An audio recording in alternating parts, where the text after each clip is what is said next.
¿Está cansado? ¿Qué pasó?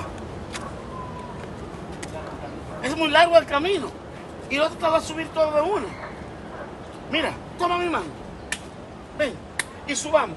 Porque si quieres alcanzar el éxito, tienes que buscar a alguien que también quiera subir contigo y caminar paso a paso, uno a uno. Es largo el camino. Sí, la cuesta es alta, pero allá arriba está el depósito de Dios para ti. Llegar hasta allá significa que alcanzará tu destino. Vamos, no te detengas. ¿Qué pasa? Camina más. Toma mi hombro. Apóyate en mí. Y podemos hacer un equipo juntos lograrlo.